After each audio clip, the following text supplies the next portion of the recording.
Can you hear me? Hey, how are you? Hi, can you hear me? I can hear you great. How's everything? Hey, good. How are you? Very good. Thank you for talking to me.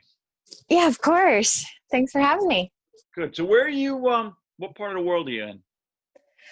Right now I'm in Los Angeles. I just All got right. back here.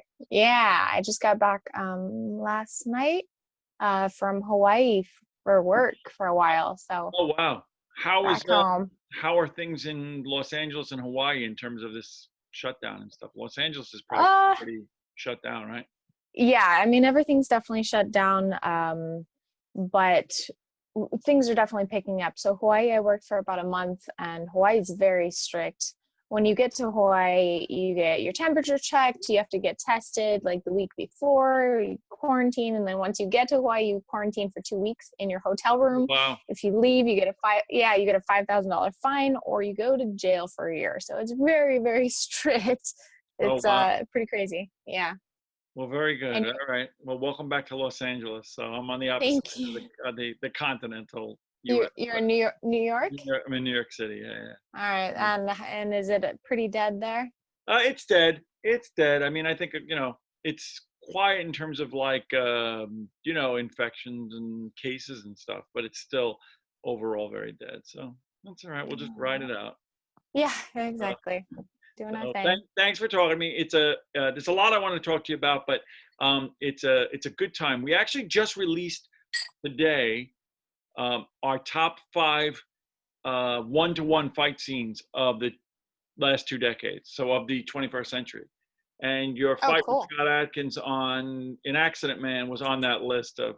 You were at number two actually, so that was Oh, good. But yay. yeah, it's one of my favorites as well. And Ah, Scott and Jesse, Michael J. White have all been guests. Jesse I've spoken to a number of times, so it's a good. It's one of my favorite movies. awesome. Accident Man's a great one. Your role in that is very memorable, um, Oh, and yay. a great contribution. So. Thank you. Who is number one? I'm gonna have to look at that whole Number one list. was Iko Uwais and Joe Taslim from The Night Comes For Us. Oh, yeah, that's a great one. That is a great movie. Wonderful. Yeah, that's probably one of the best overall movies probably of the last 20 years. I don't know how many people have seen it. It's people have a hard time with stuff when it's subtitled and things, but that's a great movie. Yeah, it is great. I loved that. They did a great job. Yeah, I'm gonna have to check out that full list. yeah. It's actually out today, so you can check it out on our site. Cool. So, uh, so Awesome. so in the limited time that we have, I want to roll out. First of all, I want to make sure I have your name right. It's Johnston. The T is not silent, right? It's Amy Johnston, right? Yes.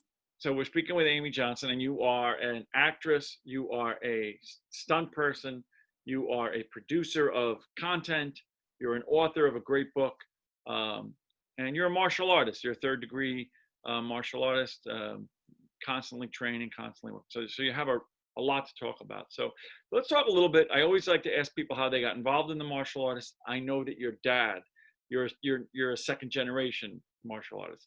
Tell me a little bit about that. So your dad's an acclaimed kickboxing champion, and how did that impact your entry into the martial arts? It was everything. It was all I knew. We grew up in the gym. My brother and I were constantly there. My dad was always teaching classes or training fighters, and we were just there all the time. It was something fun for us to do. We lived in a small town in Wyoming, and so you really either like run around outside, or we would run around in the dojo. So it was really my full upbringing was the martial arts, including like martial arts films and action films, and just really surrounded by all of that. And so naturally I wanted to be a part of something bigger with the martial arts, and kind of be a part of all the films that I saw growing up. So was your training your dad training you, or was that just part and parcel of supplement? How did you end up, especially, I'm sure, in Wyoming to some degree? You're in Los Angeles, I'm in New York. There's a great availability of places to train. How was that for you as a younger person? Was it something that it was a family thing, or was it something that you had local dojang or dojo? Yeah, so it was a family thing. My dad owned the karate school. I think it was one of two karate schools in the area. And I loved it. I'm still biased by my father's teachings. I still have an issue going to other instructors. I'm like, I don't know about you. Right. But yeah, I loved it. I started getting serious when I was around 6 years old. I started getting into classes with the adults, and my father taught what's called the progressive system, which includes a lot of different martial arts like Arnis and Kempo, jiu-jitsu, kickboxing, Kali, and a few other arts. And it's a nice blend of things. So I learned from him up until I came to Los Angeles. And then once I got here, I kind of dabbled with, all the amazing artists here. And a really cool thing about LA is everybody's so interested in learning. So we just kind of go back and forth and we teach each other things. And so through that, I've learned a lot of cool arts like wushu and JKD and little bits of things here and there since I've been in LA as well. Well, that's great. So you had a more traditional martial artist path in the sense that you're a third degree acclaimed belt, but you had a lot of competition experience. You had a lot of tournament experience.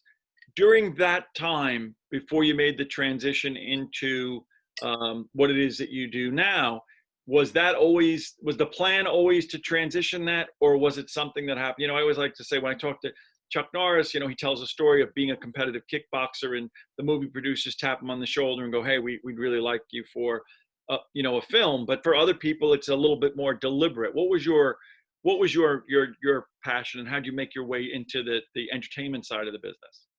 Yeah. Well, first off, I just worked with his son, Eric Norris. He's Oh, a wow. stunt coordinator. I just worked with him.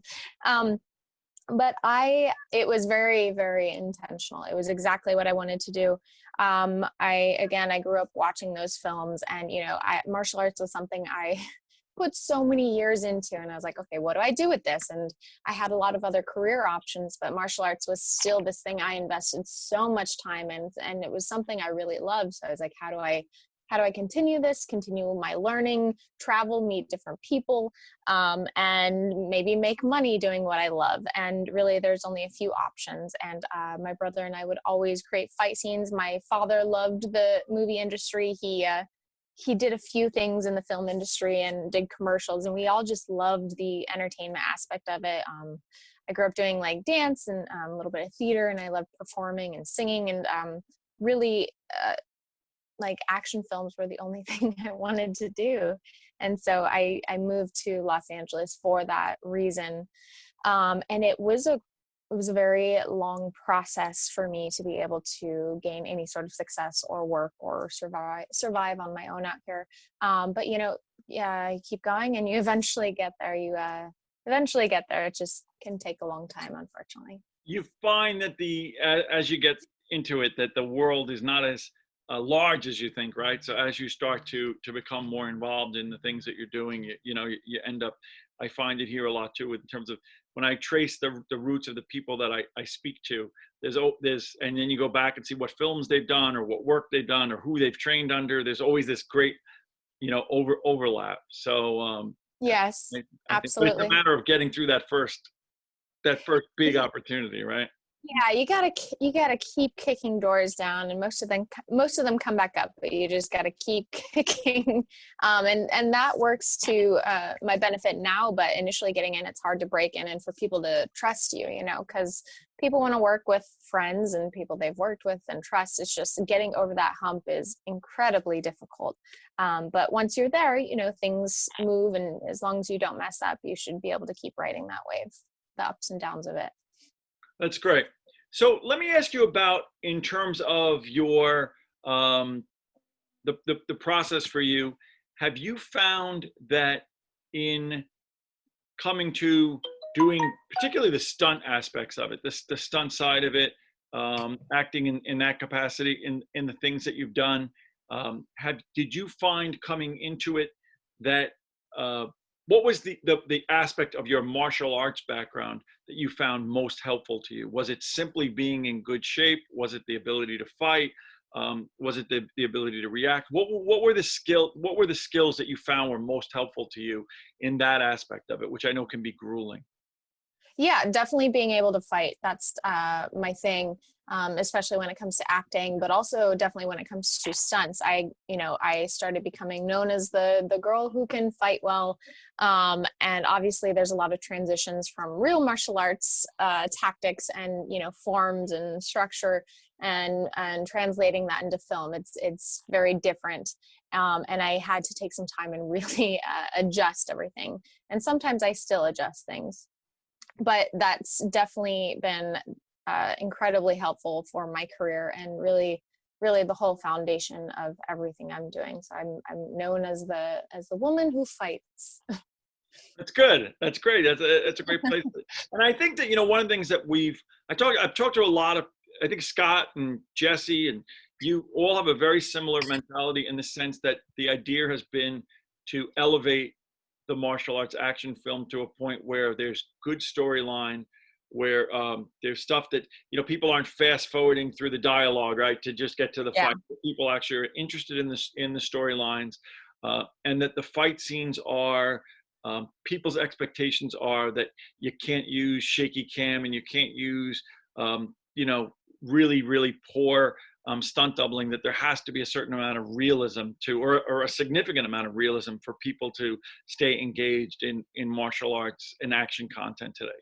Yes, absolutely. It's so important to have this action genre that we do, because in this day and age, when we have superhero films and everything is explosions, and it's almost numbing. So the more like real and grounded fighting, and that's way more impactful these days, and we are missing that. Like in the 80s and 90s, we had all these great Hong Kong action films, a lot of action films that were hand-to-hand fights, and you could see the fight scenes, and now in this age, like you said, a lot of shaky camera, movement all around, and that's because they have the actor and then the stunt double. So when you have people who can do everything, you can play with the shots more. You can go back for a beautiful wide and see the action and the dance of the choreography and the fight.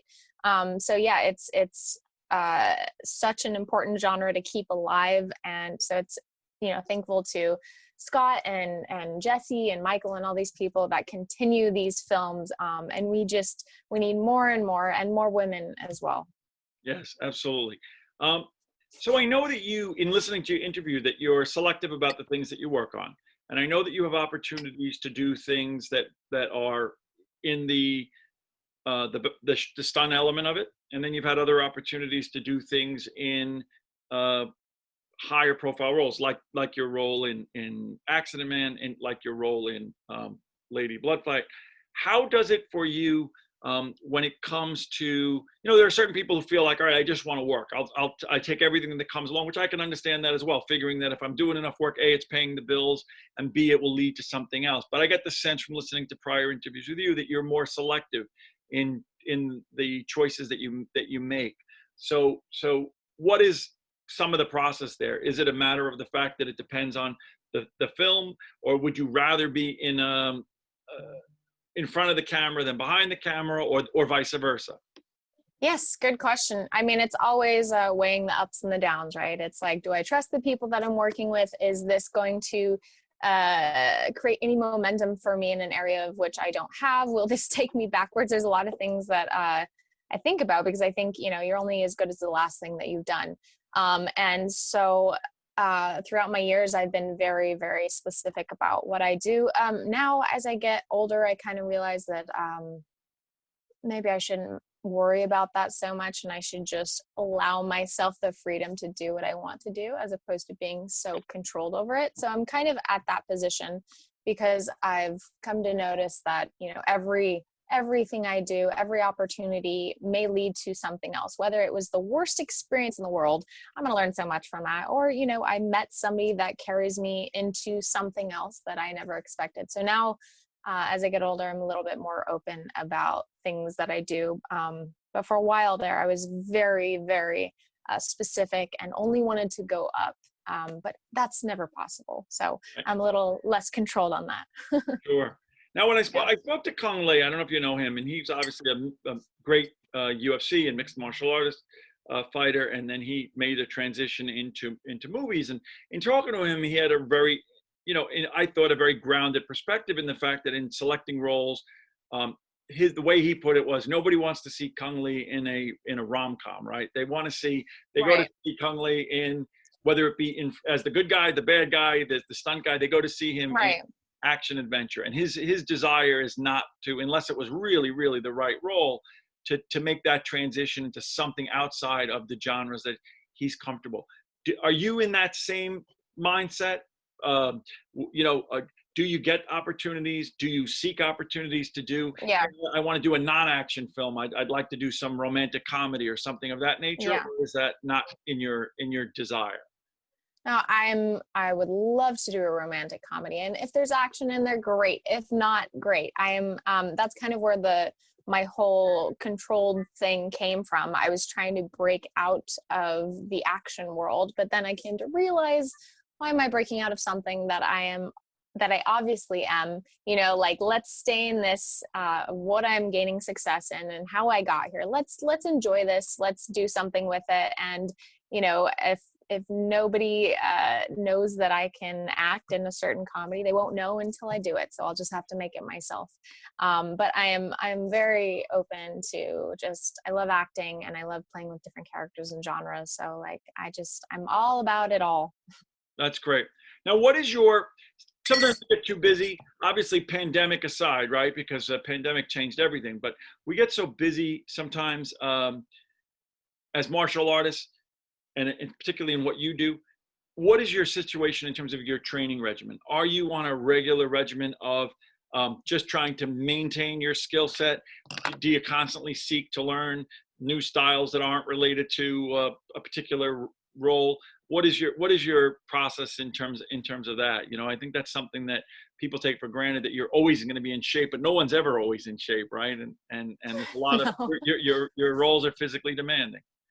Yeah, and it's so dependent on what I'm doing. During the pandemic, like you said, it's been very different. But generally, I'm just preparing for whatever is next. So recently, on a job I had to get into a shape, and so I was focused on that, of like the cardio aspect and the physicality. Um, but yes, I'm always training, mainly for the mental aspects and spiritual aspects, because I don't quite feel like myself unless I am moving and doing some sort of martial art or some sort of expression.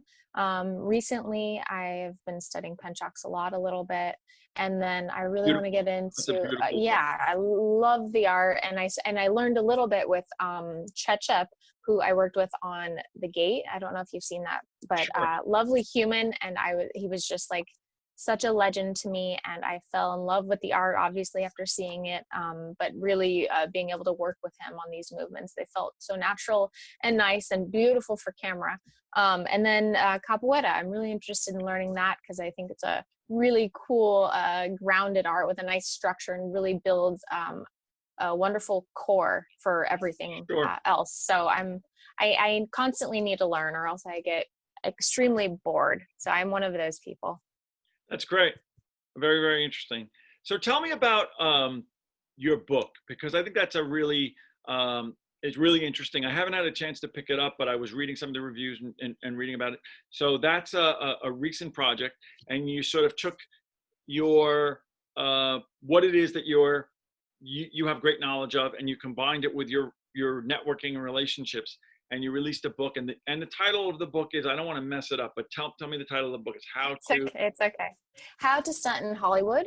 how Um, yeah, and like you said, so I put a little bit of my story, and then pieces of other people's story, because one of the questions I always get when it comes to stunts or action films is like, what's the craziest stunt you've done? What's your mentality before you jump off a building? All these things that I think are wonderful for people to know and to maybe build into their lives, because a lot of stunt professionals and action people who have gone on to bigger things have a really beautiful foundation of like uh, how they live their life, and that's like doing something they love to do, making money out of it, and having all these amazing experiences and keeping their body healthy. So I thought there was so much information that this community has that I wanted to put out there for people trying to get into the industry as a stunt person, as an action designer or director, or just an actor that loves action. Like there's so much information that isn't talked about that I wanted to put into a little book and give for people trying to get in or just want to know more about it. So that's on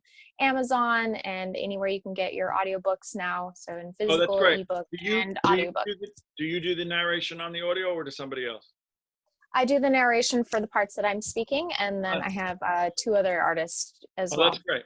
That's great. We'll Yeah, post, when we post this, we'll post the links for that, as well as your YouTube and your channel. Tell me also about, thank you.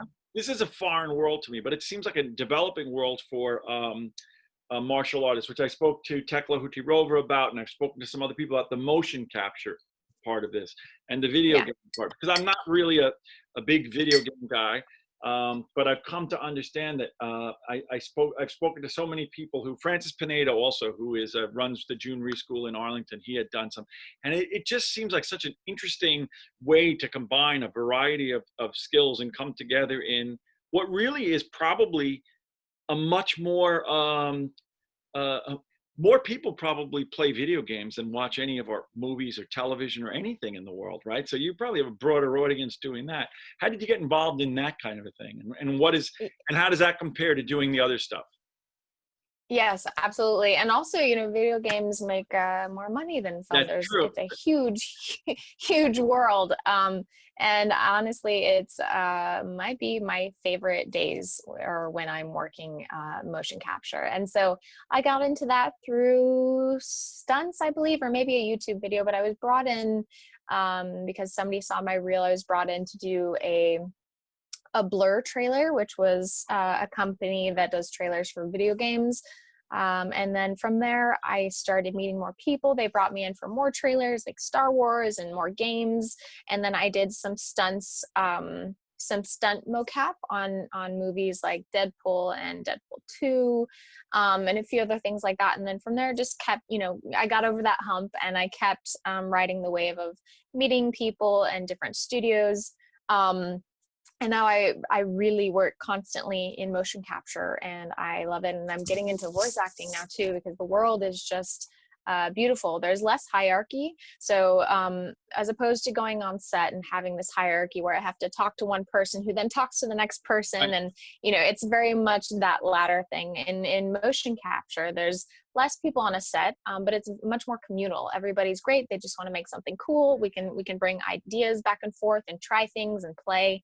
And so, there's a big stage and we get in there with our little onesies and our reflective balls. There's a bunch of cameras around us that picks up our movements.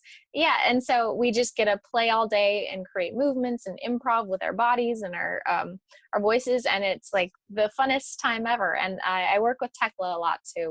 We're constantly, Oh, she's great. Yeah, we're really constantly fighting each other. Oh, that's She great. was great.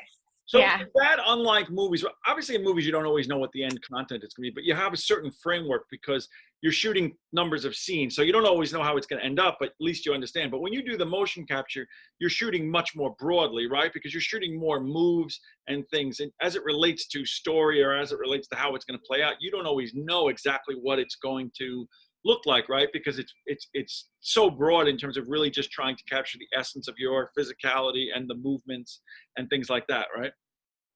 Yes, but the cool thing is you can, most of the time you can actually see your movement on the character in real time. So as you're doing the movement, it's also up on all these screens around you, so you can actually see what you're doing. And a lot of times the animator or the director will show you, this is what we have so far in the scene of the game. This is what we need to add in, or they will bring you into the story and really allow you to understand what's going on and where this is in the story and why you're doing what you're doing. So it's it doesn't feel too out of place or confusing. There's always a really good understanding of what you're doing. That's Maybe for real. Yeah, maybe even more than film sometimes, and TV especially, because TV is just crazy fast and just shooting nonstop and everybody's go go go. I really think that motion capture really dives into each movement so specifically because that's what they care about. So a little more detailed actually in mocap. That's wild. That's very surreal. Very Yeah. surreal. See yourself in that form. It's fun. Yeah. Yeah, I would imagine. So, and people get a big kick out of it, I'm sure. If I had my kids to see me in a video game, probably be more exciting for them than seeing me in a movie. Yeah. um, Yeah. So let me, in the interest of time, there's so much I want to talk to you about. But as we're now coming out of the pandemic, you said you were working in Hawaii. I don't know what you're at liberty to say and not say, but what do you have lined up in terms of so many people that I spoke to? Scott told me when he and I spoke, it was during this time he was in the middle of making a movie with Dolph Lundgren, and that got shut down. And everybody's kind of sitting and waiting to find out what part of the world is going to be open to do things. So what do you have stuff Yeah. that's lined up now going forward, or is it all just wait and see kind of an approach, or what's the story with that? Yeah, no, I've actually been working quite a lot throughout all of this, fortunately, because motion capture can still happen. We're in a small environment with maybe two other people, so we can do that. Maybe two actors. I can keep doing that. I have a pilot I'm shooting this weekend. I'm going to go back to Hawaii at some point. I'm quite busy, and then I am trying to get a bunch of my little projects done as well. So I'm moving and Good. grooving. That's good. Now tell me about, you know, as a competitive athlete, as an action star, as a stunt person, to some degree, we get to a point where our bodies, it becomes a little harder to do some of the things, right? I spoke to Stephen Lambert, who's a older time stunt person, right? And Yeah. he wrote he actually also wrote a great book on the industry. But you get to a point where you start to think about whether or not that's going to be your focus, or are you going to change. What do you see in terms of, you're very young, so it's not an issue for you tomorrow, but what do you idealize as your long-term goal in terms of the industry and in terms of Yeah. your career? Yeah, of course. I mean, I may be young, but I feel it. I feel I feel a lot of the things that I've done. There's a lot of things I want to do, so I am a part of a fitness program with Open Fit, where I created martial arts based workouts. I want to do more things like that. I want to give back as far as like teachings and understandings of things that I've learned, because I have to. I want to direct, more acting, more producing, more creating of my own content.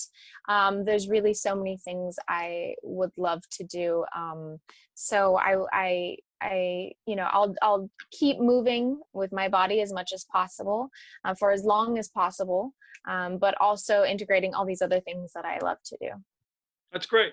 That's great. And we look forward to following your long career. So tell me, I want to make sure we get in the best places. Obviously, we're going to link places to buy your book.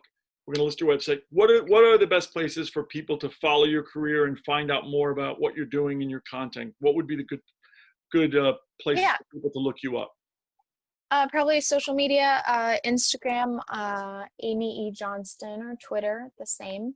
Facebook, my website, Amy-Johnston. That should be good. All right.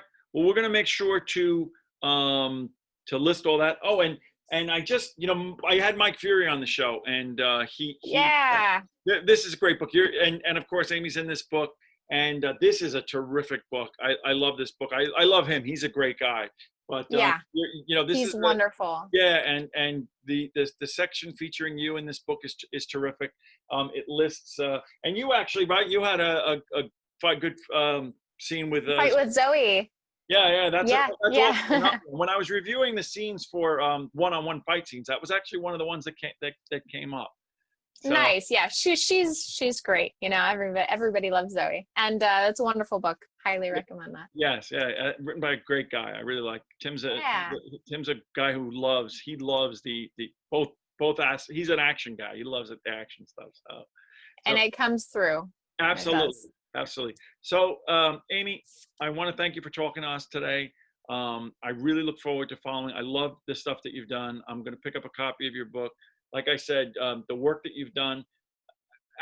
It happens that that scene is one of the scene in where you fight Scott in Accident Man reminds me so much. If you've ever seen Wheels on, I know you have mentioned in the past that you like Jackie Chan, of course, but in Wheels on Meals, Mm, yes. the great climactic scene there where you have Keith Vitale and you have Sammo Hung and Jackie Chan and all the craziness of the fighting. First, visually, when I watched that scene with you and Scott, it just brought me back to that, which is one of the great all-time That fights is great. of, Yes. of all time. And I really Ah, I loved it, and I know it's that actually sort of led me into checking out a lot of your other content, which is all great, whether it's produced by you or other people. It really is terrific. So I thank you for taking the time out of your busy schedule to talk with us. Lovely. Thank you so much for having me, and I love everything you're doing. Keep it up. Keep bringing this genre together and speaking more about it. It's lovely. So thank you for having me. Very good. Thank you very much. I look forward to talking to you. All right. Be safe most of You all too. and be well. Bye. Thank Thank you. you. You too.